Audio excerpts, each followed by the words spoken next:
The gunshot that killed Marshall Hodges echoed through the streets of Newton, Kansas, on a blistering August afternoon in 1878, and Graham Irving watched the lawman fall from his horse with a bullet through his chest before the shooter disappeared into the maze of cattle pens behind the railroad depot. Graham had been leading his own horse toward the livery stable when it happened, close enough to see the marshal's eyes go wide with shock, close enough to hear the man's final breath rattle from his lungs as he hit the dust. The killer vanished before anyone could get a clear look at him, leaving Graham standing there with his hands still gripping his horse's reins, his heart pounding against his ribs like a hammer on an anvil. Within an hour, the town council had gathered in the back room of Henderson's General Store, and Graham found himself among the men called to discuss what came next. Newton was a cattle town, rough around the edges and prone to violence, but losing a marshal in broad daylight was something else entirely. Graham stood near the window, his dusty boots planted wide, his hat pushed back on his dark hair as he listened to the worried voices of merchants and ranchers debating their options. "We need law in this town," old Henderson said, his weathered face creased with concern. "Without it, we'll have chaos before the week is out." "The circuit judge won't be through here for another month," someone else added. "We cannot wait that long." Graham kept quiet, knowing his opinion would not carry much weight. He was just a ranch hand, working the McCready spread west of town, not a businessman or property owner. He had come to Newton 6 months earlier, drifting in from Colorado after his father's death had left him with nothing but a good horse and a desire to start fresh, somewhere new. At 26 years old, he had seen enough of life to know that violence often bred more violence, and the look in that shooter's eyes before he disappeared told Graham this was far from over. The meeting dragged on through the afternoon heat, and eventually Graham excused himself, leading his horse the rest of the way to the livery. The stable boy took the animal with a nod, and Graham paid for 3 days of boarding before heading toward the boarding house where he kept a room. The sun was sinking toward the horizon, painting the sky in shades of orange and purple, and the heat of the day was finally beginning to break. He passed the small wooden chapel on 3rd Street without giving it much thought initially, but something made him stop. Perhaps it was the quiet that seemed to emanate from the building, or maybe it was simply the need to escape the heaviness that had settled over the town since the shooting. Whatever the reason, Graham found his feet carrying him up the 3 wooden steps to the chapel door. The interior was cool and dim, lit only by the fading sunlight streaming through 2 narrow windows on either side of the room. Rough-hewn benches lined up in simple rows, and a plain wooden cross hung on the wall at the front. Graham removed his hat automatically, holding it against his chest as his eyes adjusted to the shadows. That was when he saw her. She knelt at the front bench, her head bowed in prayer, her hands clasped before her. She wore a dark blue dress that looked worn but clean, and her auburn hair was pulled back in a simple braid that fell between her shoulder blades. Graham stood frozen in the doorway, not wanting to disturb her devotions, but equally unable to bring himself to leave. There was something about the stillness of her posture, the intensity of her prayer, that held him captive. He must have made some sound, or perhaps she simply sensed his presence, because after a long moment she lifted her head and turned to look at him. Even in the dim light, he could see her eyes were red from crying, and tear tracks marked her pale cheeks. She looked young, perhaps 22 or 23, with delicate features that might have been pretty if they were not so etched with sorrow. "I am sorry," Graham said quietly, his voice sounding too loud in the sacred space. "I did not mean to intrude." "You are not intruding," she replied, her voice soft but steady. "The chapel belongs to everyone." She turned back to face the cross, and Graham hesitated in the doorway, torn between the desire to stay and the knowledge that he should go. Finally, he moved to the back bench and sat down, placing his hat beside him. He was not much of a praying man, had not been since his mother died when he was 12, but something about this moment felt important in a way he could not name. They sat in silence for what might have been 5 minutes or 20. Graham could not be sure. The light continued to fade, deepening the shadows in the corners of the room. Finally, the woman rose from her knees with a rustle of skirts and turned to face him. In the dimness, he could see her more clearly now, the fine bones of her face, the determined set of her jaw despite the evidence of her tears. "Thank you for the quiet company," she said. Graham stood quickly, reaching for his hat. "Are you all right, miss?" "I do not mean to pry, but you seem troubled." She smiled, though it did not reach her eyes. "We are all troubled in our own ways, are we not? Today is simply a day when my troubles feel heavier than usual." "The shooting," Graham said, understanding dawning. "Did you know Marshall Hodges?" "No," she said, shaking her head. "My troubles are of a more personal nature, though the violence in this town does nothing to ease them." She moved toward the door, and Graham fell into step beside her, though he was not sure why. Outside, the evening air was still warm, and the sounds of Newton's saloons were beginning to pick up as cowboys finished their day's work and sought entertainment. The woman paused on the chapel steps, looking out at the street with something like resignation in her expression. "I am Graham Irving," he said, offering his hand. "I work at the McCready Ranch west of town." She looked at his hand for a moment before taking it. Her grip was firm despite her small size. "Victoria Winters," she said. "I run the boarding house on 5th Street with my aunt." "Miss Winters," he said, recognizing the name now.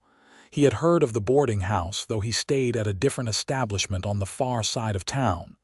"I hope your troubles ease soon." "Thank you, Mr. Irving," she said, releasing his hand. "That is kind of you to say." She descended the steps and turned left, walking with quick, purposeful strides toward the far end of town.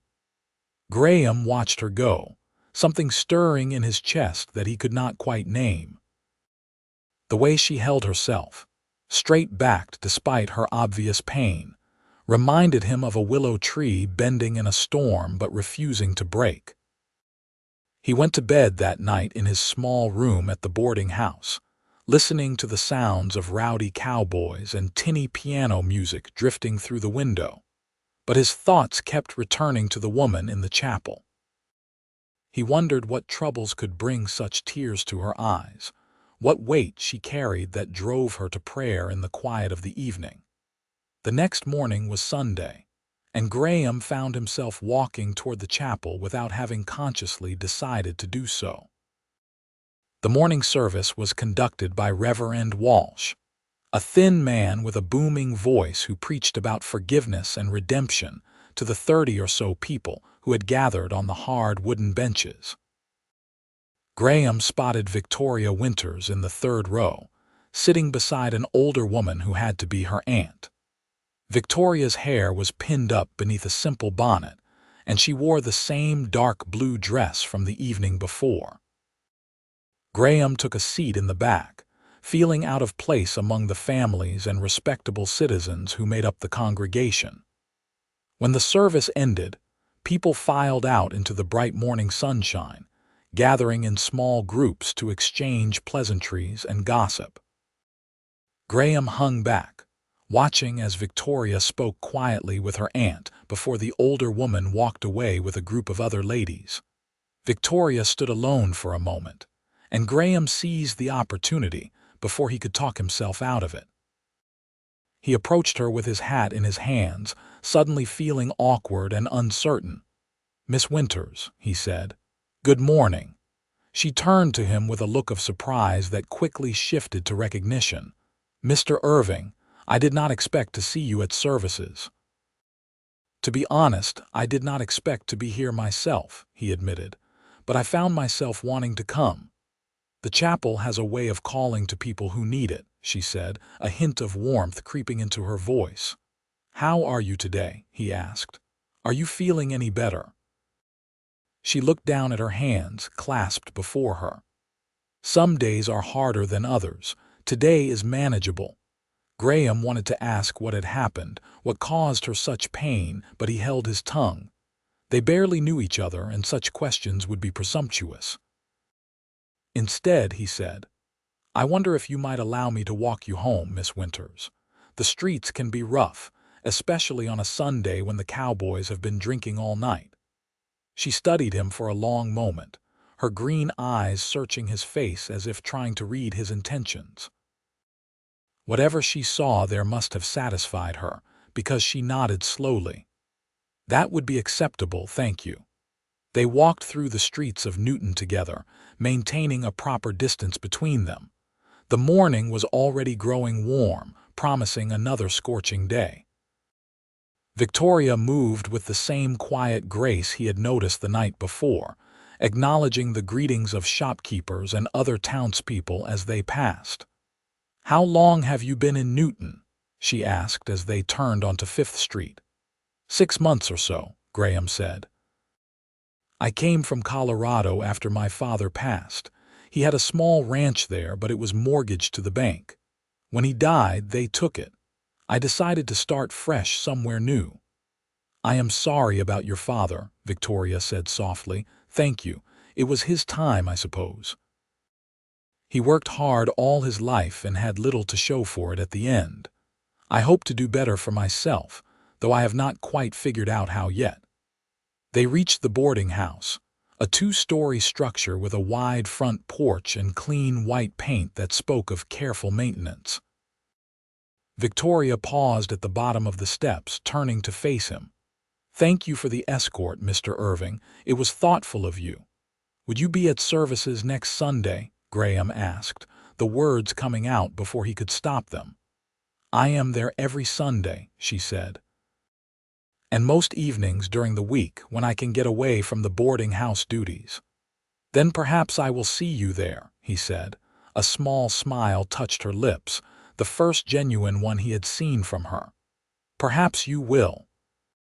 He tipped his hat to her and walked back toward his own lodgings, feeling strangely lighter than he had in months. There was something about Victoria Winters that drew him in, a quiet strength mixed with vulnerability that made him want to know more about her, to ease whatever burden she carried. The week passed slowly. Graham returned to the McCready Ranch Monday morning and threw himself into the work of herding cattle, mending fences, and breaking horses. The ranch owner, Samuel McCready, was a fair man who paid decent wages and did not work his men to death, though the summer heat made every task feel twice as hard. Graham worked alongside 5 other ranch hands, sleeping in the bunkhouse and taking his meals at the long table in the cookhouse, where the conversation ran to horses, cattle, and the occasional woman in town. On Wednesday evening, one of the other hands, a wiry man named Pete, mentioned that he had heard the boarding house on 5th Street was looking for someone to fix a broken porch railing. Old Miss Winters put up a notice at Henderson's store, Pete said around a mouthful of beans. Offering $2 for the job. Graham's ears perked up at the mention of the name. Miss Winters. Which one? The older one, I suppose, Pete said with a shrug. Though I heard she runs the place with her niece. Pretty girl, that one, though she keeps to herself mostly. I could use an extra $2, Graham said, trying to keep his voice casual. Think I will ride into town tomorrow and see about that railing. Pete gave him a knowing look but said nothing, and Graham concentrated on finishing his supper without revealing the sudden quickening of his pulse. Thursday afternoon, Graham asked McCready for a few hours off and rode into Newton. He found the notice at Henderson's store exactly as Pete had described, and he carefully removed it before making his way to the boarding house on 5th Street. The broken railing was obvious, hanging at an awkward angle on the right side of the porch steps. He knocked on the front door, and after a moment it opened to reveal an older woman with gray hair pulled back in a severe bun. She looked him up and down with sharp eyes that missed nothing. "Yes," she said. "Good afternoon, madam. I am Graham Irving, and I saw your notice about the porch railing. I would be happy to fix it for you if the job is still available." The older woman's expression softened slightly. "You are the young man from the McCready Ranch, are you not? I have seen you at services." "Yes, madam. I was there last Sunday." "Well, Mr. Irving, the job is still available. The railing broke 3 days ago when one of our boarders leaned against it.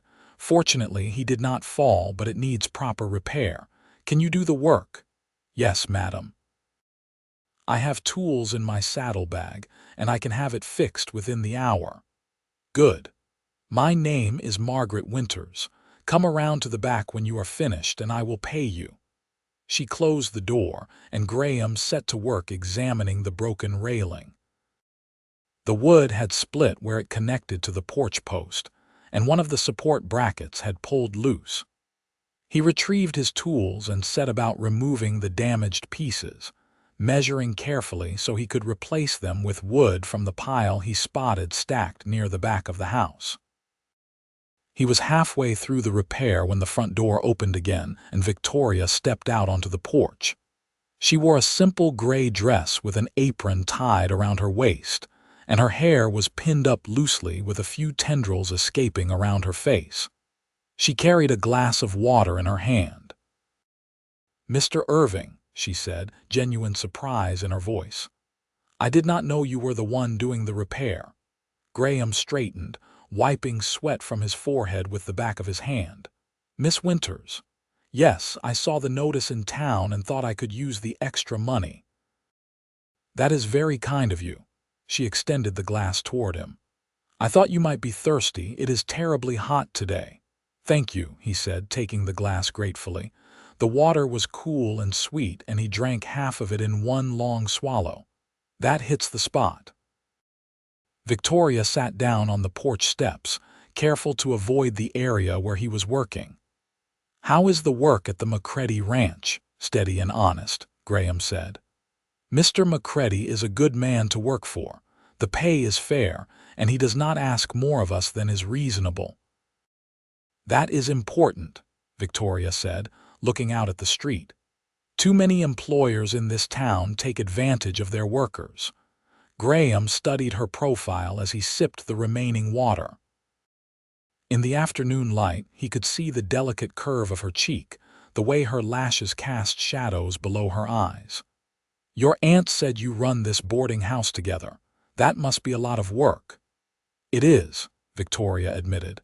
"We have 8 rooms and most are full at any given time. There is always cooking to be done, laundry to wash, linens to change, but it is honest work and it provides us with a living." "Have you been doing it long?" A shadow passed across her face. 2 years. Since my parents died of fever, Aunt Margaret took me in and taught me the trade. She has run this boarding house for 15 years. "I am sorry about your parents," Graham said softly. "That must have been very difficult." "It was," Victoria said, her voice barely above a whisper. "But grief is something we all must learn to carry, is it not?" "Yes," Graham agreed, thinking of his own father. "Though some losses weigh heavier than others." They sat in companionable silence for a moment before Victoria stood. "I should get back to my work. Supper will not cook itself, and we have 6 boarders expecting a hot meal at 6 o'clock." "Of course," Graham said. "Thank you for the water, Miss Winters." "You are welcome, Mr. Irving." She went back inside, and Graham returned to his work with renewed energy. He completed the repair within the hour, testing the railing carefully to ensure it would hold weight. When he was satisfied, he gathered his tools and made his way around to the back of the house as instructed. Margaret Winters was in the kitchen, and through the window he could see Victoria working at the stove, stirring something in a large pot. The older woman came to the door and inspected his work, nodding with approval. "Fine job, Mr. Irving. The railing is as solid as the day we built this house." She counted out $2 silver and placed them in his hand. "Thank you for your work." "Thank you, madam," Graham said, pocketing the coins. He hesitated, then added, "If you ever need any other repairs done around the place, I would be happy to help. I am handy with tools and I do not mind the extra work." Margaret studied him with those sharp eyes again, and Graham had the distinct feeling she could see right through him to his real motivations. "I will keep that in mind, Mr. Irving. We do seem to have a never-ending list of small repairs that need attention."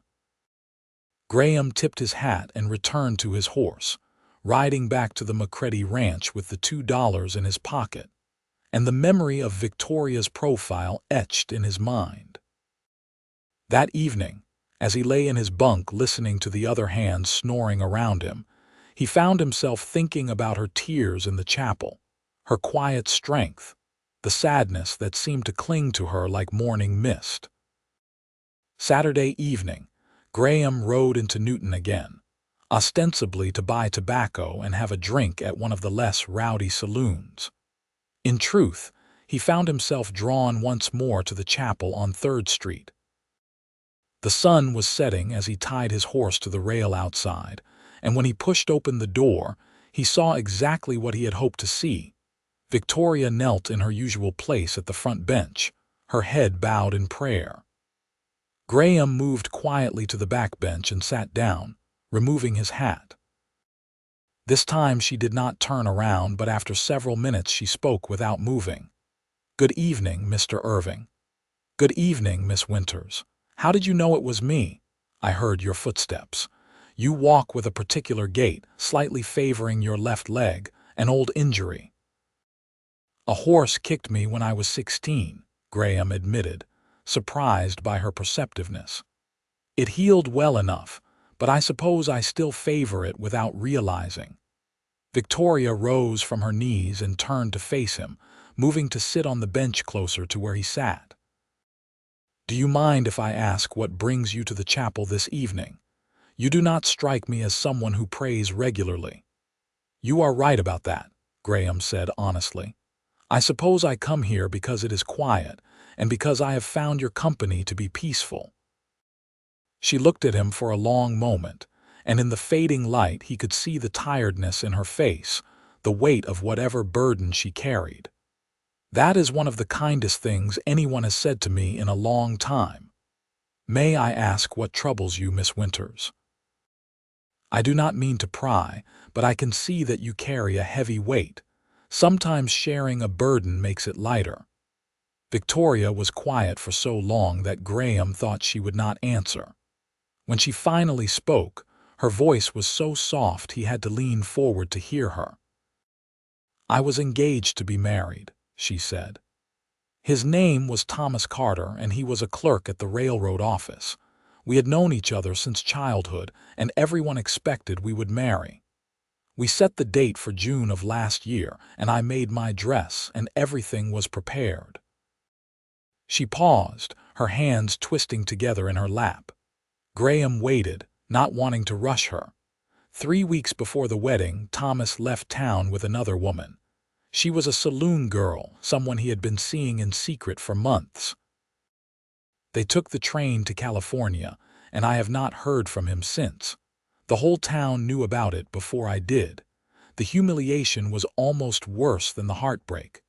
Graham felt a surge of anger toward this Thomas Carter, whoever he was. "I am sorry, Miss Winters. That was a terrible thing to do to you.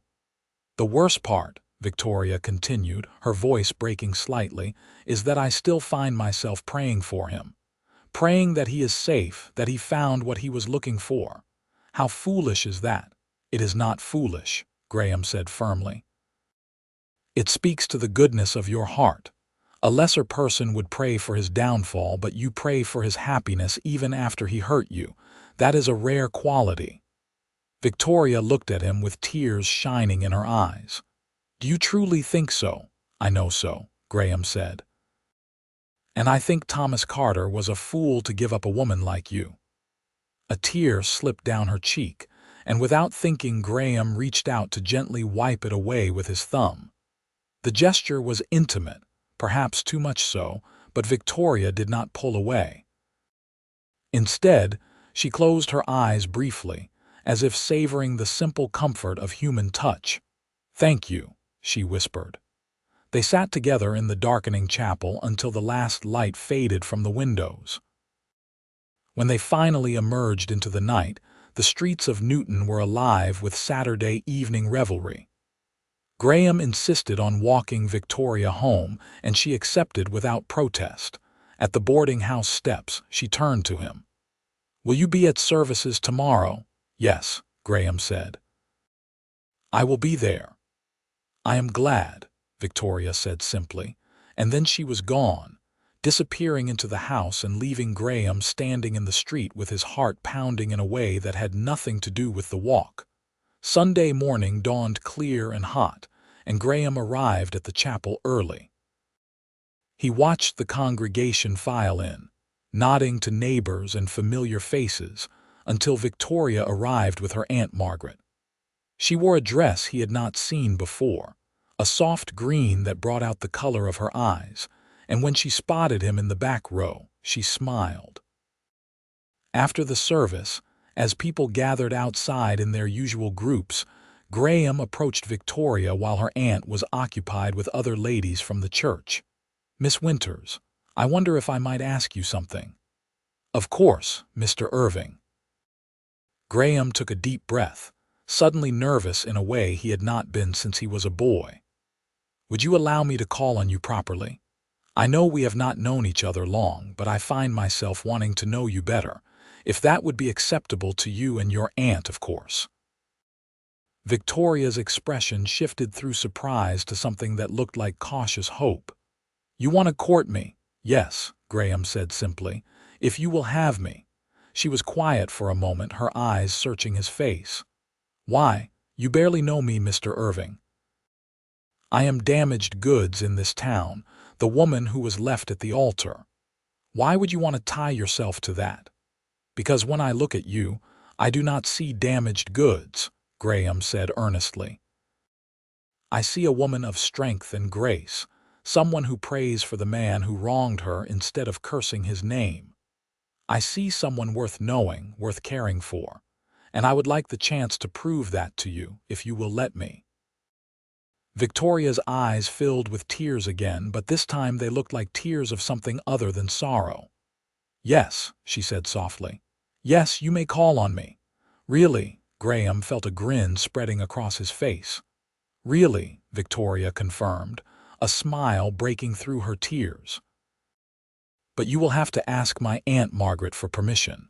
She is my guardian in a sense." "I will ask her right now," Graham said, his nervousness replaced by determination. Margaret Winters proved to be a more formidable obstacle than the broken porch railing. She questioned Graham about his employment, his intentions, his family background, and his religious beliefs. She wanted to know where he planned to be in 5 years, what his financial prospects were, and whether he had any vices she should know about. Graham answered every question honestly, meeting her sharp gaze without flinching. Finally, after what felt like an interrogation that would rival any court proceeding, Margaret nodded.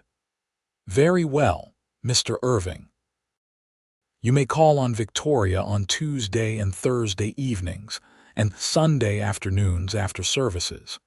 You will conduct yourself as a gentleman at all times, and all visits will take place in the parlor of the boarding house where I can keep a proper eye on things. Is that understood?" "Yes, madam." "Perfectly understood. Thank you, madam." Margaret's expression softened just slightly. "Victoria is a good girl, Mr. Irving. She has been hurt once already, and I will not stand by and watch her be hurt again. Do you understand what I am saying?" "I do, madam." "And I give you my word that I have no intention of hurting her. Quite the opposite, in fact." "We shall see," Margaret said, but there was approval in her eyes. Now go on, you have work to get back to, I imagine. Graham rode back to the McCready Ranch that afternoon feeling like he could float right off his horse.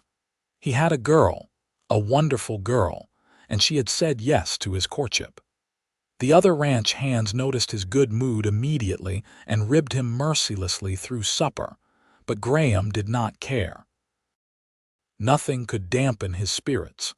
Tuesday evening arrived with agonizing slowness. Graham washed thoroughly, put on his cleanest shirt, and spent an embarrassing amount of time trying to tame his hair before riding into Newton. He arrived at the boarding house at exactly 7 o'clock, as agreed, carrying a small bouquet of wildflowers he had picked along the trail. Victoria answered the door wearing a pale yellow dress, her hair arranged in soft curls around her face. Her smile when she saw the flowers was worth every bit of teasing he would endure from the ranch hands. "They are beautiful, Mr. Irving. Thank you. Not as beautiful as you, Miss Winters." She blushed and led him into the parlor, a comfortable room with worn furniture and lace curtains. Margaret sat in the corner with some mending, making her presence known without being obtrusive. Graham and Victoria settled on the sofa, maintaining a proper distance between them. "Tell me about Colorado," Victoria said. "What was it like growing up there?" Graham talked about his childhood, about helping his father work the small ranch, about the mountains and the clear streams and the hard winters. He told her about his mother's death, and how his father had never quite recovered from the loss, working himself into an early grave trying to keep the ranch afloat. Victoria listened with genuine interest, asking questions that showed she was truly paying attention. In turn, she told him about her own childhood in Newton, about her parents who had run a small dry goods store before the fever took them, about how Aunt Margaret had been her rock through the darkest days. "I do not know what I would have done without her," Victoria said softly. "When Thomas left, I wanted to leave Newton too, to go somewhere no one knew about my humiliation. But Aunt Margaret convinced me to stay, to hold my head high and prove that I was more than just the girl who got left behind." "She sounds like a wise woman," Graham said. "She is," Victoria agreed, glancing at her aunt with affection. They talked until 9 o'clock when Margaret quietly announced that it was time for Graham to take his leave. He stood reluctantly, not wanting the evening to end, but respecting the boundaries that had been set. "May I see you again on Thursday?" he asked. "I would like that very much," Victoria said. Thursday's visit was even better than Tuesday's. They talked about books and discovered a shared love of adventure stories. Victoria had read more than Graham, but he promised to borrow some of her favorites. They discussed their favorite foods, their opinions on the growth of Newton, and their hopes for the future. "I would like to have my own ranch someday," Graham admitted. "Nothing huge, but a place that is mine, that I built with my own hands. Somewhere I could raise cattle and horses, maybe have a family." "That sounds wonderful," Victoria said, her eyes distant as if imagining it herself. "I think you would make a fine rancher, Mr. Irving." "Graham," he said impulsively. "Please call me Graham. I think we know each other well enough now for first names, do you not think?" Victoria glanced at her aunt, who nodded slightly from her corner. "All right, Graham, and you must call me Victoria." "Victoria," he repeated, liking the way her name felt on his tongue. "It suits you." Sunday afternoon, after services and a simple lunch at the boarding house that Margaret had invited him to share, Graham and Victoria sat on the front porch in the rocking chairs. The heat of the day was intense, but a slight breeze made it bearable. Other townspeople passed by on their Sunday strolls, and several nodded greetings to the couple on the porch. "People are talking," Victoria said quietly. "I heard Mrs. Henderson in the store yesterday saying it was too soon for me to be courting again, that I should wait a decent interval after Thomas." "What do you think?" Graham asked. "I think it has been over a year, and I am tired of living in the shadow of what Thomas did. You make me happy, Graham. For the first time in a very long time, I feel like I can breathe again." Graham reached over and took her hand, a bold move with Margaret watching from just inside the front window, but one that felt right. "I am glad. You make me happy too, Victoria. Happier than I ever thought I could be." She squeezed his hand gently. "My aunt likes you, you know. She does not say it, but I can tell. She would not have invited you to Sunday lunch otherwise." "I like her too," Graham said honestly. "She is protective of you as she should be. I respect that." They sat together, hands clasped, watching the lazy Sunday afternoon unfold before them. Graham had never felt more at peace, more certain that he was exactly where he was supposed to be. The following week passed in a blur of work at the ranch and visits to the boarding house. Graham found himself thinking about Victoria constantly, about the way her eyes lit up when she laughed, about the gentle kindness in her voice when she spoke to the boarders, about the strength that showed through even in her moments of vulnerability. On Thursday evening, as they sat in the parlor with Margaret dozing in her chair, Victoria brought up the subject that had been hovering between them unspoken.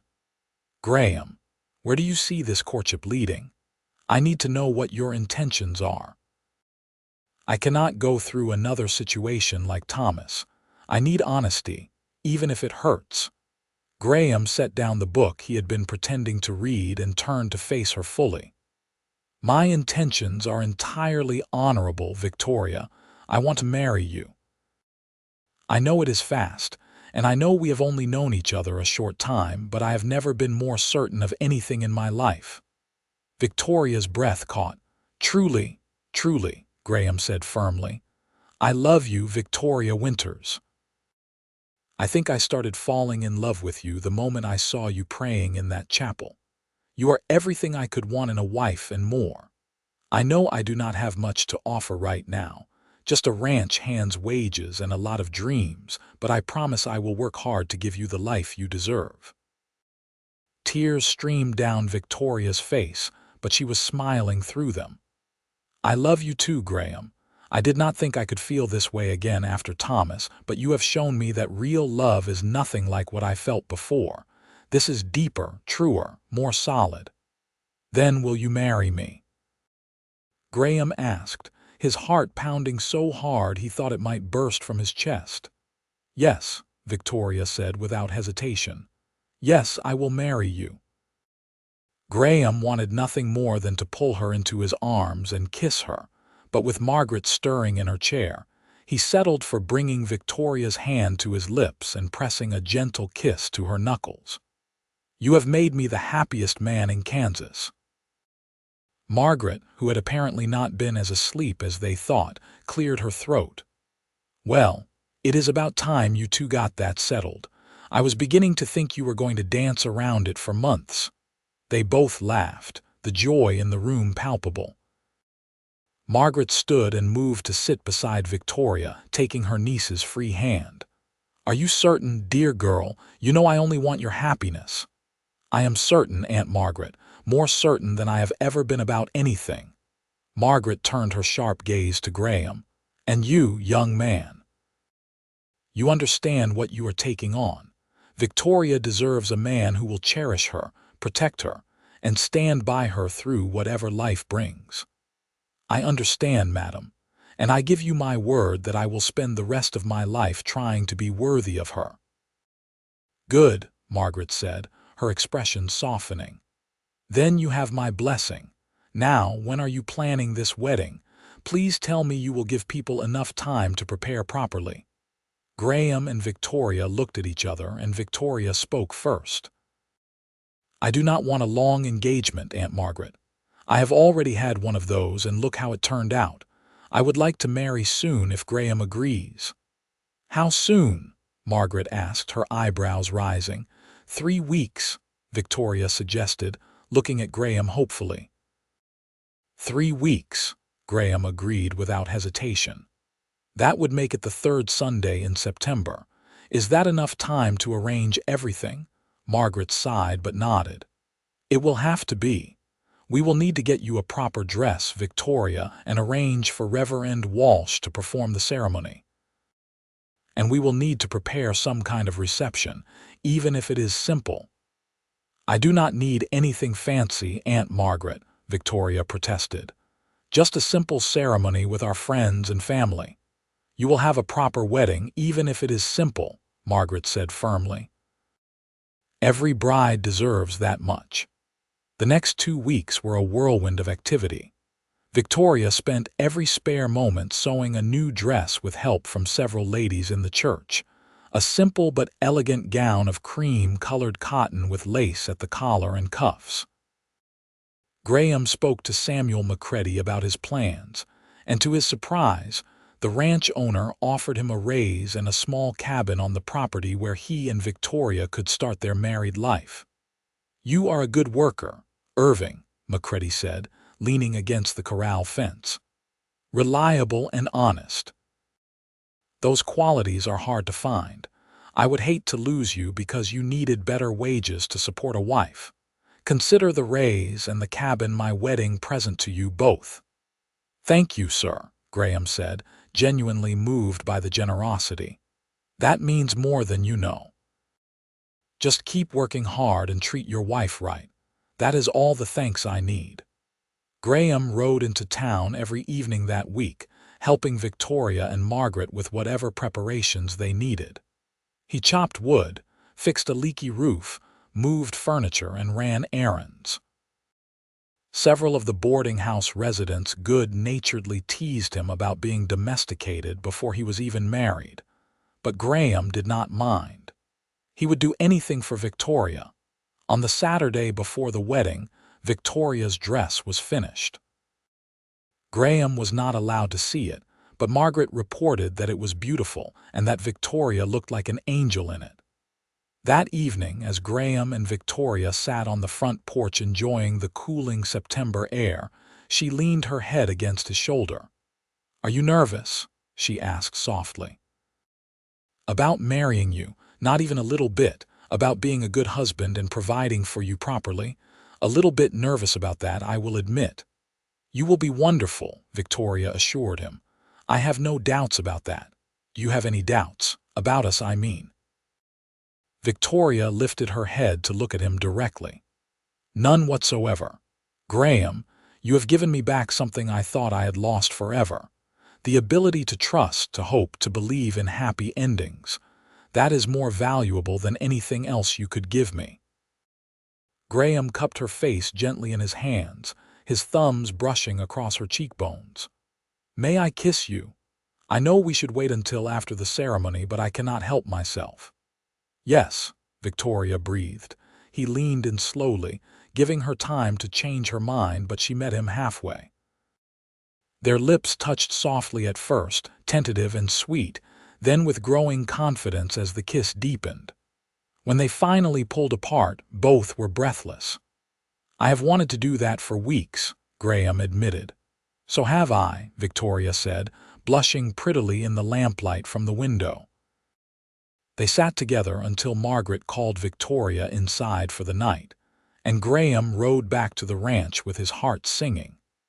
The third Sunday in September dawned clear and perfect, the heat of summer finally beginning to give way to the cooler days of autumn.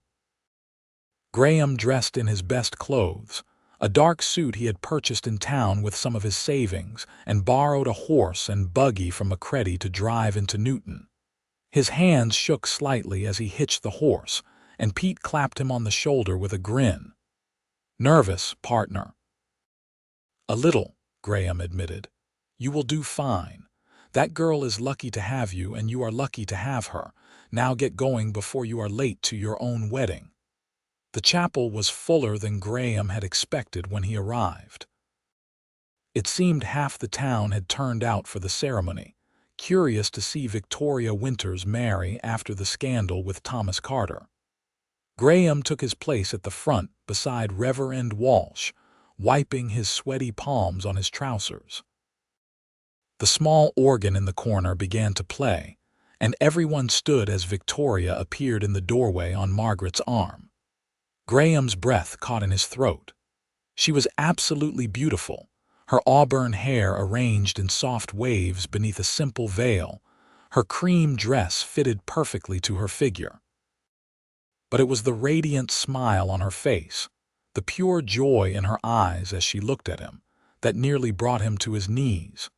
She walked toward him with steady steps, and when Margaret placed Victoria's hand in his, Graham felt the rightness of the moment settle over him like a benediction.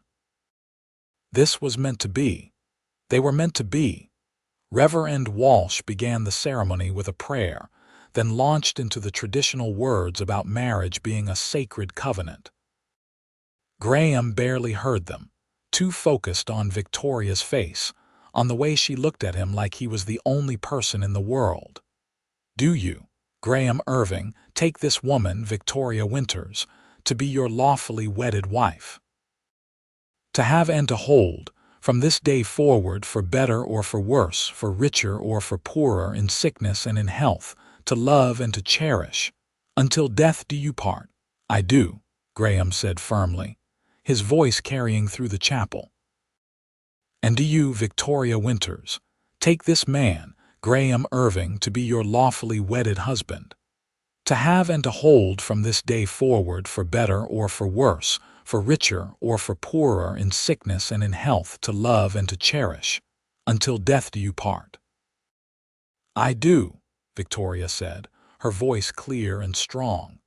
They exchanged simple gold bands that Graham had purchased from the jeweler in town, and then Reverend Walsh was pronouncing them husband and wife. You may kiss your bride, Mr. Irving. Graham did not need to be told twice. He gathered Victoria into his arms and kissed her soundly, to the cheers and applause of the congregation. When they broke apart, both were laughing, tears of joy streaming down Victoria's face.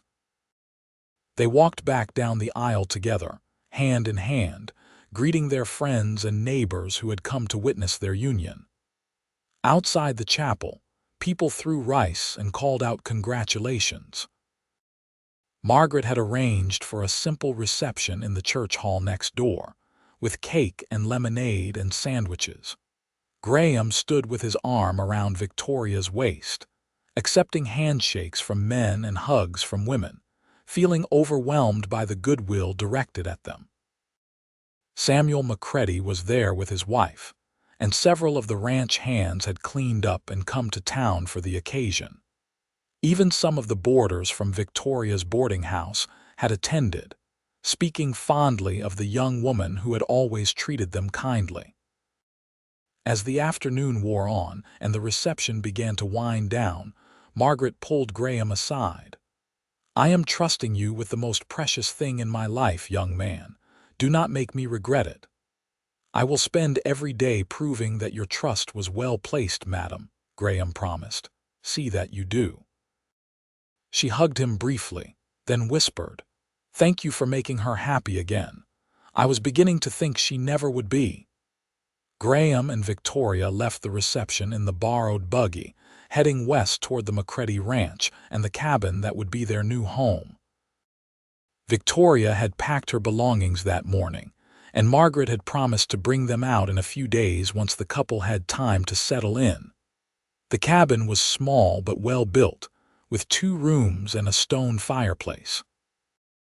McCready's wife had thoughtfully stocked it with basic supplies and left wildflowers in a jar on the table. Victoria walked through the space slowly, trailing her fingers along the rough-hewn furniture, her expression soft. It is perfect, she said, turning to Graham. Our first real home together. The first of many, I hope, Graham said, pulling her into his arms. Someday I will build you a bigger house, with a real kitchen and a proper bedroom and windows that look out over our own land. This is more than enough, Victoria said, reaching up to touch his face. All I need is you. He kissed her then, properly and thoroughly, without the constraints of propriety or watching eyes. She responded with equal passion, her arms wrapping around his neck as she pressed closer to him. When they finally broke apart, both were breathing hard. "I love you, Victoria Irving," Graham said. "I love you too, Graham Irving," she replied, laughing at the sound of her new name. "I think I could get used to being called that." That night, in the quiet of their cabin with the stars shining through the window, they came together as husband and wife, tender and passionate by turns, learning each other in the most intimate way possible. Afterwards, Victoria lay with her head on Graham's chest, listening to the steady beat of his heart. "Are you happy?" Graham asked softly, his fingers trailing through her hair. "Happier than I ever imagined I could be," Victoria said honestly. "3 Sundays ago, I was praying in that chapel for the strength to face another lonely week. And now here I am, married to a wonderful man who loves me. It feels like a miracle." "It does not it?" Graham agreed. "I found you praying in that chapel, and 3 Sundays later you became my bride. If that is not divine intervention, I do not know what is." "Maybe it was," Victoria said thoughtfully. "Maybe God knew exactly what we both needed and brought us together at just the right moment." They fell asleep in each other's arms, the beginning of their new life together, already better than either of them had dared to dream. The weeks that followed their wedding fell into a comfortable rhythm. Graham continued his work at the McCready Ranch, rising before dawn to tend to the cattle and horses, mending fences and breaking new colts. Victoria transformed their cabin into a proper home, sewing curtains for the windows, planting a small garden, and learning to cook on the cabin's simple stove. 3 times a week, Graham would drive Victoria into Newton so she could help her Aunt Margaret with the boarding house. Margaret had hired a girl to take over most of Victoria's old duties, but she still relied on her niece for the bookkeeping and for managing difficult boarders. Graham would use these trips to purchase supplies and handle other business in town, always timing things so he could pick Victoria up at the end of the day and drive her home. Their evenings together were peaceful and sweet. They would sit by the fire after supper, Graham reading aloud from books Victoria had brought from the boarding house while she mended his work clothes or knitted. Sometimes they would simply talk, sharing their thoughts and dreams, learning more about each other with each passing day. "Tell me something I do not know about you yet," Victoria said one evening in late October as they sat together on the porch watching the sunset paint the sky in brilliant oranges and purples. Graham thought for a moment. "When I was a boy, maybe 9 or 10, I found a wounded hawk in the woods near our ranch. Its wing was broken and it should have died, but I convinced my father to let me try to save it. I built a pen for it and fed it mice and scraps of meat. It took months, but eventually that hawk healed and flew away. I cried for a week after it left, even though I knew it was supposed to go free." "That is beautiful," Victoria said softly, "and it says so much about who you are.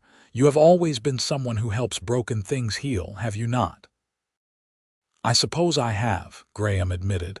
"Is that what I did for you? Helped you heal?" "You did more than that," Victoria said, taking his hand. "You helped me believe I was worth loving again. That is a gift beyond measure." "You were always worth loving," Graham said firmly. Thomas Carter was just too much of a fool to see it. As autumn deepened into winter, life on the ranch became harder. The cattle needed extra care in the cold weather, and there were always fences damaged by wind or snow that needed repair. Graham worked long hours, often coming home exhausted and covered in mud or snow, but Victoria was always there with a warm fire, hot food, and a welcoming embrace. In December, Victoria told Graham she was expecting a baby. They were sitting at their small table eating supper when she suddenly set down her fork and reached for his hand. "Graham, I have something to tell you. Something in her tone made him set down his own fork and give her his full attention. "What is it? Is something wrong?" "No, nothing is wrong."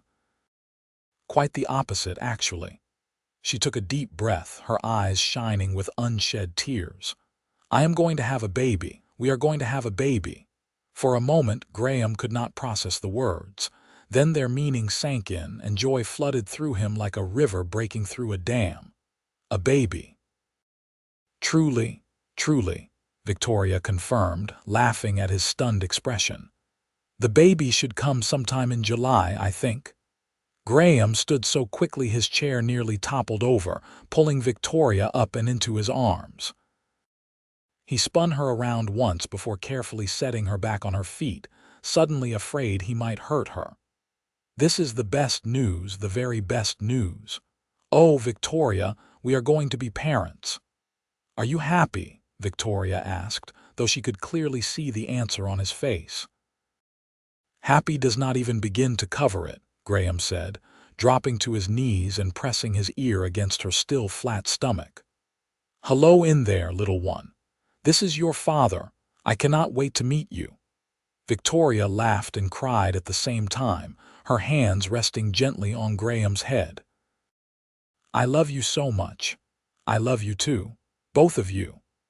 The winter months passed slowly, and Victoria's pregnancy progressed without complication.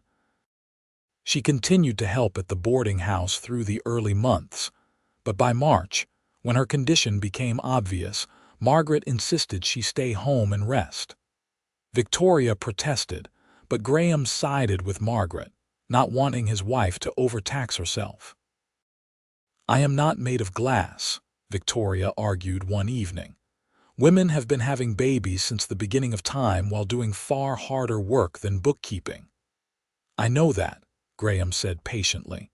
"But you are my wife, carrying my child, and I would prefer to err on the side of caution." "Please, Victoria, for my peace of mind if nothing else." She sighed but nodded. "All right, but I am going to be terribly bored sitting around the cabin all day with nothing to do." "Then sew baby clothes or read or whatever else you like, but please rest."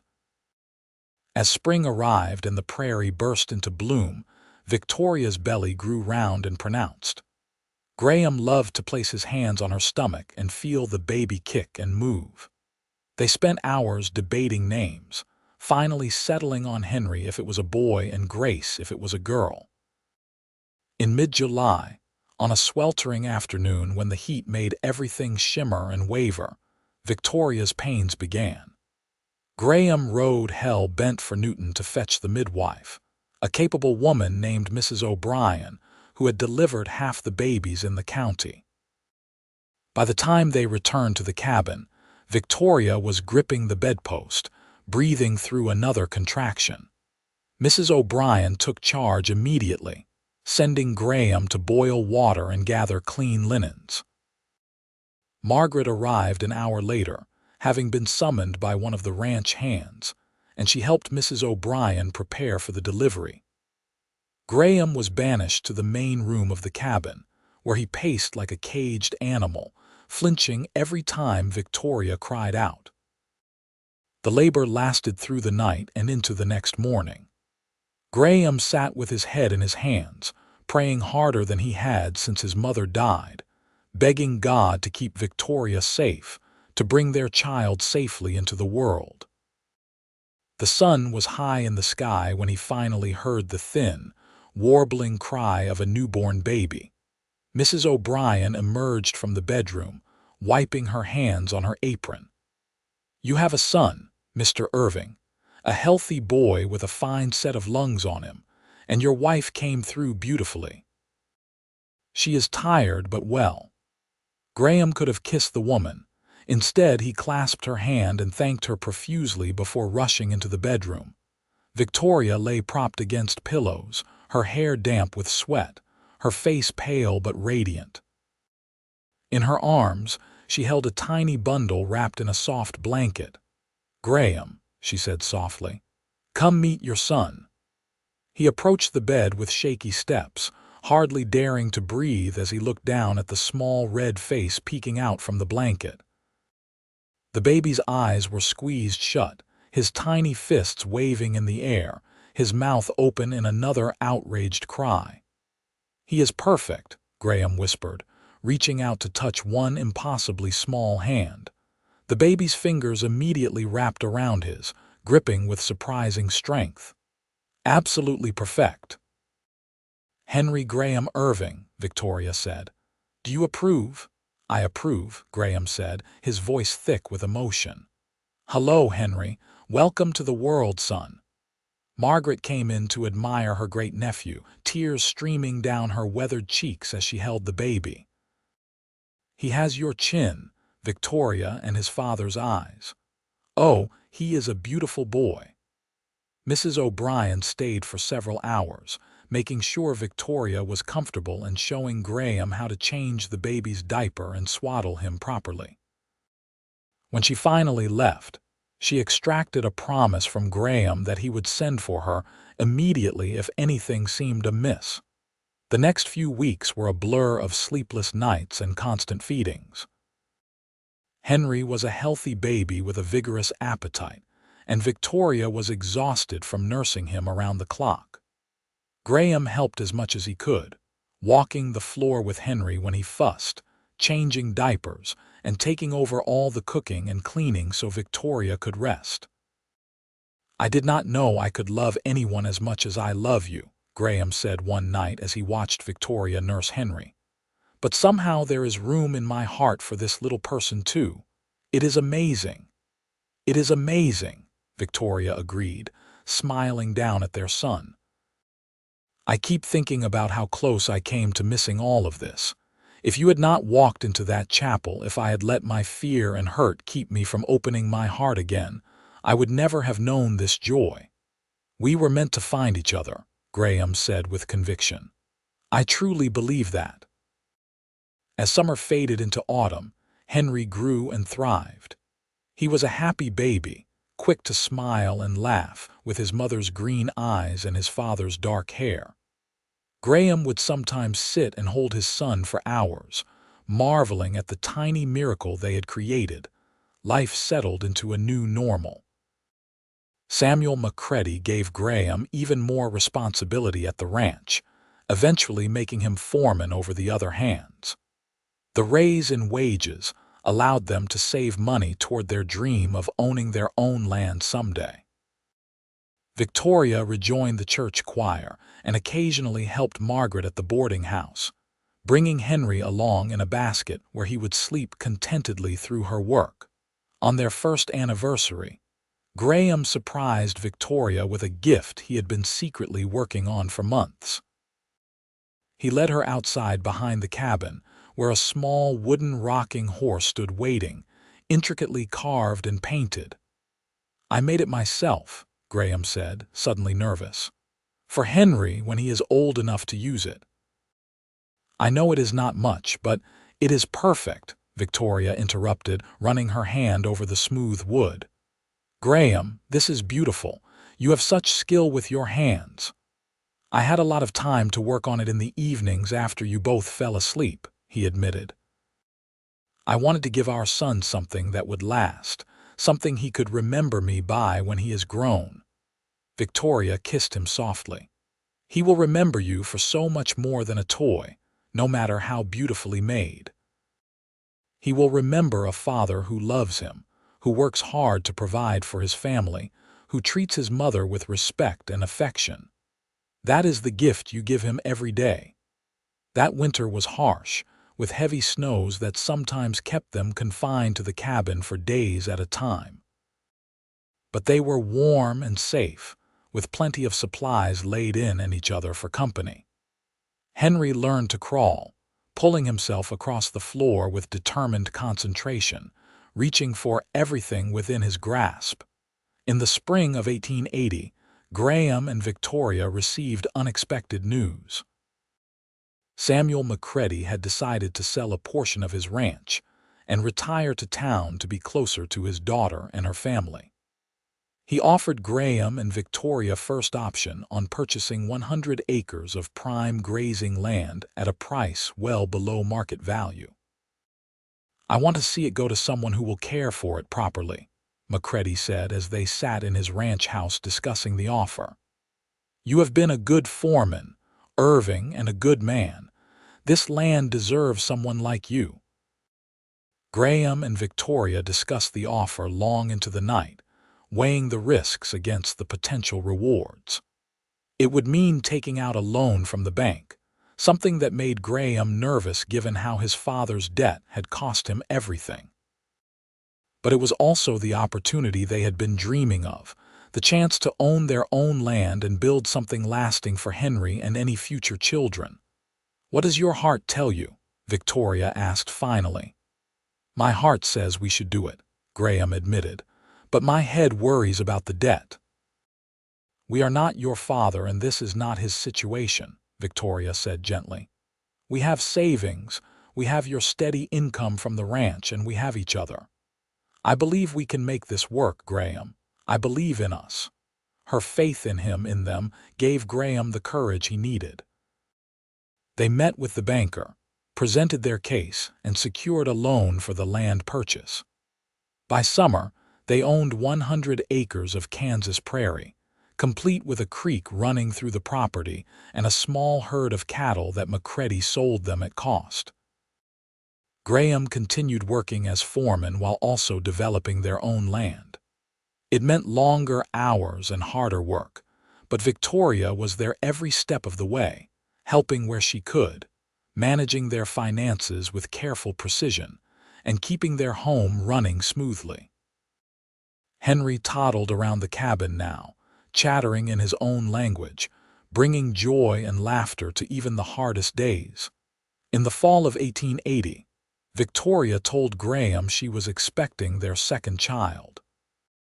This baby arrived the following May, a daughter they named Grace Margaret, after the name they had chosen before Henry was born and in honor of Victoria's beloved aunt. Grace was smaller than Henry had been, with delicate features and wispy blonde hair that surprised them both. Where did she get blonde hair? Graham wondered aloud, holding his tiny daughter with infinite care. My mother was blonde, Victoria said. I had forgotten, but seeing Grace reminds me. She looks just like the daguerreotype Aunt Margaret has of my mother as a child. Life with 2 children was chaotic but wonderful. Henry, now nearly 3, was fascinated by his baby sister, always wanting to help feed her or bring her toys. Graham and Victoria fell into bed exhausted every night, but they fell asleep happy, their small family complete and thriving. The ranch prospered under Graham's careful management. He bred his cattle selectively, trading and purchasing to improve his herd. He built sturdy fences and a barn, working every spare moment to improve their property. Victoria started a larger garden, growing vegetables to feed the family and sell at the market in Newton. She also began taking in sewing work, her skill with a needle becoming well known in the area. Aunt Margaret, now in her 60s, finally sold the boarding house and moved into a small cottage in town. She visited Graham and Victoria often, doting on her great-nieces and great-nephew, proud of what her Victoria had built with this good man who had walked into a chapel one evening and changed everything. By 1883, Graham and Victoria's ranch had grown to 200 acres through careful savings, and a second loan they paid off in record time. They employed 2 ranch hands to help with the work, young men Graham trained with the same patience and fairness that McCready had shown him. Their cattle herd numbered over 100 head, and Graham's reputation as a fair dealer spread throughout the region. Victoria continued to be Graham's partner in every sense of the word. She kept the books, managed the household, raised their children, and still found time to help with the ranch work when needed. On Sundays, they attended services at the chapel in Newton, the same chapel where Graham had first seen Victoria praying, where they had exchanged their vows just 3 Sundays after that fateful first meeting. Sometimes, When Graham looked at his wife across the dinner table, their children laughing and talking around them, he could hardly believe this was his life. The lonely drifter who had ridden into Newton with nothing but a horse and a few dollars to his name now had a family, a home, a thriving business, and a love that grew deeper with each passing year. One evening in the summer of 1884, after the children were asleep and the house was quiet, Victoria and Graham sat on the porch swing he had built, watching the stars emerge in the darkening sky. Victoria leaned against his shoulder and Graham wrapped his arm around her, pulling her close. "Do you remember the night we met?" Victoria asked softly. "Every detail," Graham confirmed. "You were kneeling in the front of the chapel, crying your heart out. I stood in the doorway like a fool, not knowing whether to stay or go." "I am glad you stayed," Victoria said. "I was praying for strength that night, for help to get through another day of whispers and pitying looks. I thought God was not listening, but He was. He sent you." "We sent each other, I think," Graham said.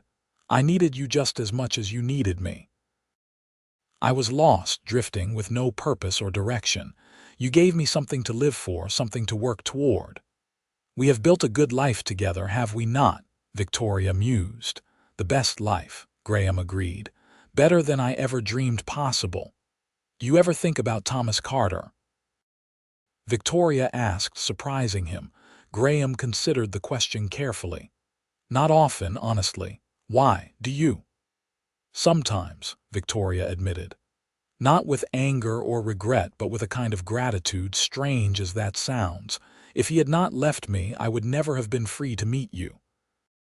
I would have married him and spent my life in a mediocre relationship, never knowing what real love feels like. So, in a way, him leaving was the best thing that could have happened to me." "I am glad you can see it that way," Graham said, "though I still think he was a fool." Victoria laughed softly. "Perhaps, but his foolishness was my fortune." They sat in comfortable silence for a while, the sound of crickets and night birds filling the air. Then Victoria spoke again, her voice carrying a hint of excitement. "Graham, there is something I need to tell you." He turned to look at her, recognizing that tone. "Are you?" "Yes," she confirmed, smiling widely. "Another baby, due sometime in February, I believe." Graham whooped with joy, standing up and pulling Victoria to her feet to spin her around carefully. "Another baby." "Victoria, this is wonderful news." "I hoped you would think so," she said, laughing at his enthusiasm. "3 children will be quite a handful." "We can handle it," Graham said confidently. "We can handle anything together." Their third child, a son they named Thomas after Victoria's father, arrived in February of 1885 during a snowstorm that made fetching the midwife an adventure Graham would never forget. Thomas was a robust baby with a loud cry and his mother's auburn hair. Henry and Grace were old enough to be genuinely excited about their new brother, and the house rang with children's laughter from morning to night.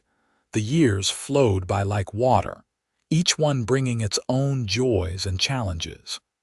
Graham and Victoria's ranch continued to grow and prosper. They added sheep to their livestock, and Victoria's skill with wool spinning and weaving became another source of income.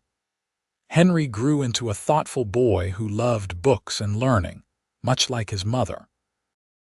Grace was adventurous and fearless, often found helping her father in the barn or riding the gentlest of their horses. Thomas was the charmer, able to talk his way out of trouble with a smile and a sweet word. In 1887, Victoria surprised Graham with news of a 4th pregnancy. This baby, another daughter they named Sarah after Graham's mother, completed their family. Sarah was the baby, coddled by her older siblings and adored by her parents, a sunny-natured child who brought light to every room she entered.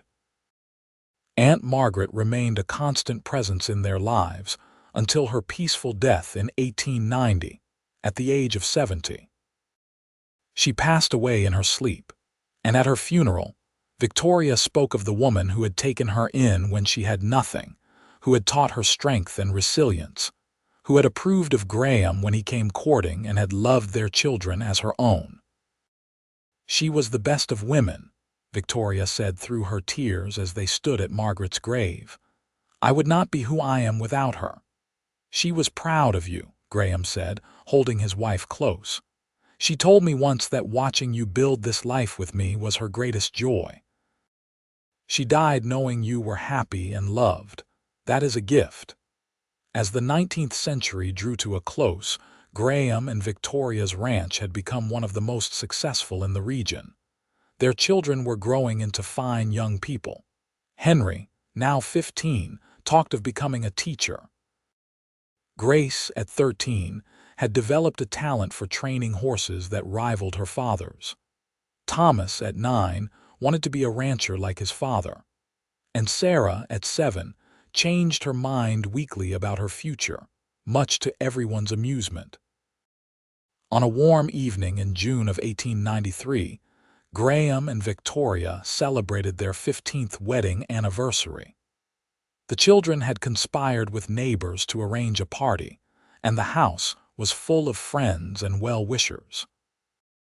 After the guests left and the children were in bed, Graham and Victoria found themselves alone in the barn, having escaped the cleanup for a moment of quiet. 15 years, Victoria said, leaning against a stall door. It seems like yesterday and a lifetime ago all at once. I fell in love with you in 3 weeks, Graham said, coming to stand beside her. And I have spent 15 years falling deeper every single day. Do you remember what you said to me that first Sunday after we met, when you asked to court me? I said I saw a woman of strength and grace, someone worth knowing and caring for. You saw me better than I saw myself, Victoria said softly. I thought I was broken, damaged, used up. You saw someone worth loving. Because you were, you are, you always will be. Victoria turned to face him fully, her eyes shining in the lamplight. I prayed for strength that night you found me in the chapel. God gave me you instead. It was so much better than what I asked for. You did not just give me strength, Graham. You gave me a reason to be strong. You gave me love, partnership, children, a home, a life beyond anything I imagined. You gave me everything. Graham pulled her into his arms, holding her tight against his chest. You gave me just as much, Victoria. You gave me purpose, direction, a family, a legacy. You made me better than I was. They stood together in the quiet barn, the sounds of their animals settling for the night around them, and Graham thought about the journey that had brought them to this moment. A chance encounter in a chapel, a woman praying, a lonely cowboy looking for peace. 3 weeks of courtship that changed 2 lives forever. I would do it all again, Victoria whispered. Every moment, every struggle, every joy, all of it led us here, and here is exactly where I want to be. Me too, Graham said. Me too. The children grew and eventually left home to pursue their own dreams. Henry became a teacher in Newton, marrying a quiet girl from town and giving Graham and Victoria their first grandchildren. Grace shocked everyone by becoming a trick rider with a traveling show, though she eventually settled down with a horse trainer from Oklahoma. Thomas took over the ranch, proving to be as capable as his father.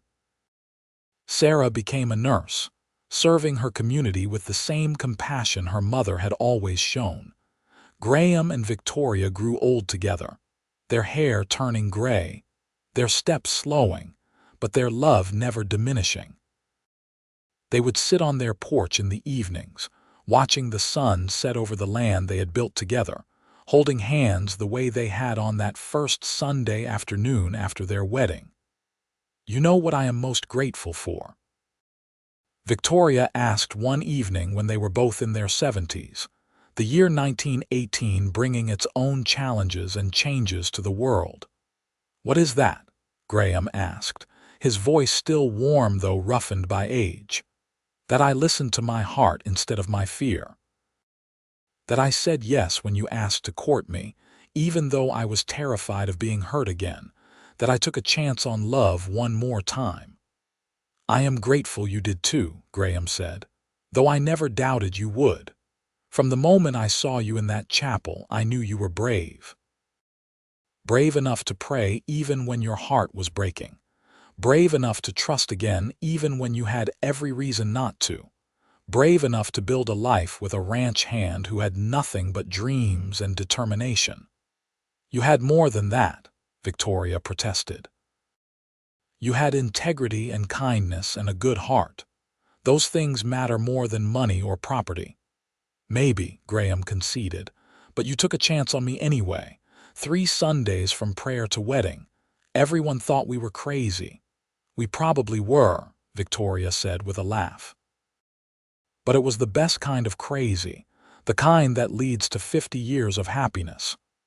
Graham lifted her hand to his lips, kissing it gently. 50 years and counting, my love. 50 years and counting. They lived to celebrate their 55th wedding anniversary, surrounded by their children, grandchildren, and even a few great-grandchildren. The ranch that Graham and Victoria had built together had been passed down to Thomas, who ran it with the same care and dedication his father had shown. The family had grown and spread, but they all came back for important occasions, drawn by the legacy of love that Graham and Victoria represented. Graham passed away peacefully in his sleep in the winter of 1923, at the age of 71.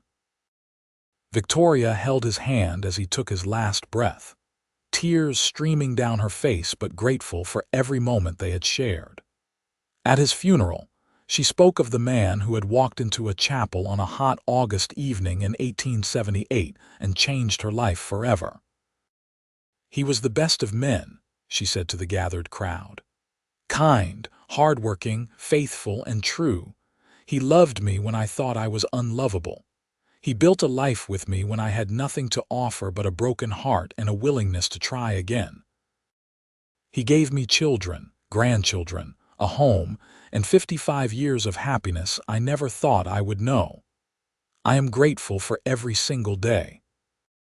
Victoria lived 2 more years after Graham's death, spending her time with her children and grandchildren, sharing stories of the ranch's early days and the love that had built it all.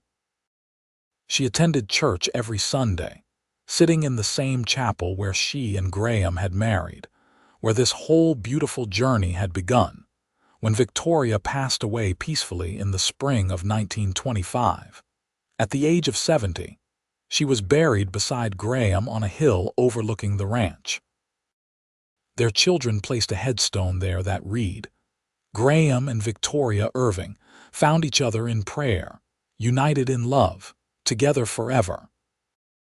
On the day of Victoria's funeral, as family and friends gathered to pay their respects, an elderly woman from town approached Thomas with a worn leather journal. Your mother gave this to me years ago, the woman said. She said I should give it to you after she passed. She wanted you to have it. Thomas opened the journal carefully. Inside, in his mother's elegant handwriting, was the story of how she and Graham had met, courted, and married. She had written it all down, every detail, from that first night in the chapel to their wedding day 3 Sundays later, through the years of building their ranch and raising their family. On the last page she had written, To my children and grandchildren and all who come after, know that love is worth the risk. Know that broken hearts can heal and become stronger in the broken places. Know that sometimes the greatest blessings come from the most unexpected encounters. Your father and I found each other when we both needed it most, and from that meeting came all of you. We were blessed beyond measure, and I pray you will be as well. Remember that faith, hope, and love remain, and the greatest of these is love. Live boldly. Love deeply. Trust in the providence that brings people together at just the right moment. And if you ever find yourself lost and alone, try praying in a chapel at sunset. You never know who might walk through the door, With all my love, Victoria Irving. Thomas read the words aloud to his siblings, and their families gathered on the hillside. When he finished, there was not a dry eye among them. They all knew the story, had heard it told countless times, but seeing it written in their mother's own hand made it somehow more real, more precious. As the sun set over the Kansas prairie that evening, painting the sky in the same oranges and purples Graham had seen on that fateful August day in 1878, the Irving family stood together on the land their parents had built. 4 children, 16 grandchildren, and 8 great-grandchildren, all of them the legacy of a chance meeting in a chapel, and a love that had grown from prayer into something magnificent. The ranch continued for generations, passed down through the family, each generation adding their own chapter to the story. But they never forgot the foundation it was all built on. A lonely cowboy and a heartbroken woman who found each other in a moment of prayer, fell in love in 3 weeks, and built a life that lasted beyond their years. The chapel in Newton still stood, though it was eventually replaced by a larger church as the town grew. But on the site of the original building, the town erected a small plaque that read, "On this site stood the chapel where Graham and Victoria Irving met on August 15, 1878. 3 Sundays later, they were married in this same chapel, beginning a love story that became the foundation of one of Newton's pioneering families. May their example of faith, courage, and enduring love inspire all who read this." Generations of Newton residents would pass that plaque and remember the story. Parents told it to their children as an example of true love. Young couples starting out would visit the site before their own weddings, hoping to capture some of the magic that had blessed Graham and Victoria. And sometimes, on quiet Sunday evenings when the light slanted just right through the windows of the new church, people swore they could feel the presence of that original prayer, the one Victoria had whispered in desperation, the one that had been answered in the form of a kind cowboy with dark hair and eyes full of hope. The story of Graham and Victoria Irving became part of Newton's folklore, but to their descendants, it was more than just a story. It was a reminder that love could heal the deepest wounds, that second chances were real, that faith and courage could build something lasting and beautiful. The ranch they had started with nothing but determination, and love eventually grew to encompass 500 acres. It was still in the family 100 years later, still raising cattle and horses, still bearing the name Irving on the sign at the gate. The cabin where they had spent their first years together was preserved as a historical site, maintained by their descendants as a testament to humble beginnings and the power of partnership. In that cabin, visitors could still see the rocking horse Graham had carved for Henry, the cradle that had held all 4 of their children, the simple table where they had shared countless meals and made plans for their future. On the mantel sat a daguerreotype of Graham and Victoria on their wedding day, both young and hopeful, their eyes full of the love that would sustain them through 5.5 decades of marriage. The story of their meeting, courtship, and marriage in the span of 3 weeks might have seemed rushed to some, even reckless. But those who knew them, who saw the life they built together and the love that only deepened with time, understood that some things are simply meant to be. Some meetings are ordained by forces beyond our understanding.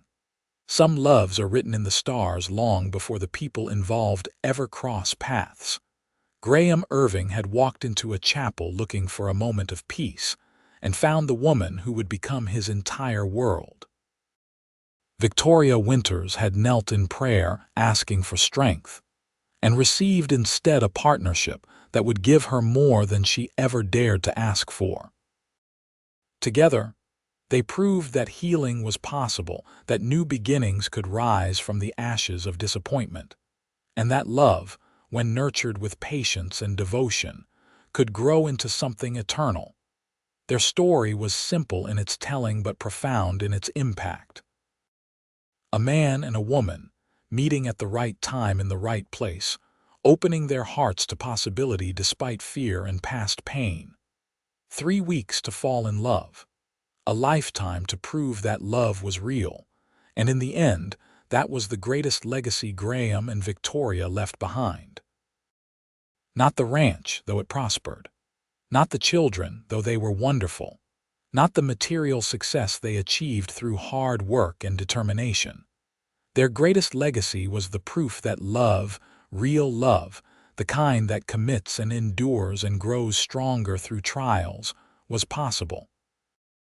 That it was worth fighting for, worth risking for, worth building a life around. For anyone who doubted, who thought their own heart too broken or their own prospects too dim, the story of Graham and Victoria Irving stood as a beacon of hope. It whispered that second chances existed, that prayers were heard, that walking through the door of a chapel on a random Sunday evening might change everything. And so the story lived on, passed down through generations, a testament to the power of faith, the resilience of the human heart, and the transformative nature of true love. A cowboy and a woman praying in a chapel. 3 Sundays from strangers to spouses. A lifetime of love that echoed through the ages. It was, in the end, exactly what both of them had needed, though neither knew to ask for it in quite that way. And perhaps that was the greatest miracle of all, that God or fate or providence or whatever name one gave to the force that guided the universe knew what they needed better than they did themselves, and brought them together at precisely the right moment to heal each other's hearts and build something beautiful from the broken pieces. Their love story ended not with their deaths, but with the continuation of the life they had built together, living on in their descendants, in the land they had tamed, in the values they had instilled, and in the example they had set. They had shown that it was possible to rise from disappointment, to trust again after betrayal, to build something lasting from the most uncertain of beginnings. And every Sunday in churches and chapels across Newton and beyond, people would bow their heads in prayer, some asking for strength, some for healing, some for love. And perhaps, just perhaps, somewhere in the vast mystery of answered prayers, another lonely soul would find exactly what they needed, just as Graham and Victoria had found each other all those years ago in a simple wooden chapel on a summer evening when the light was just beginning to fade and hope seemed impossibly far away. The end of their earthly story was simply the beginning of their eternal legacy, one that continued to inspire and comfort all who heard it, a reminder that love, faith, and hope remain, and the greatest of these is love.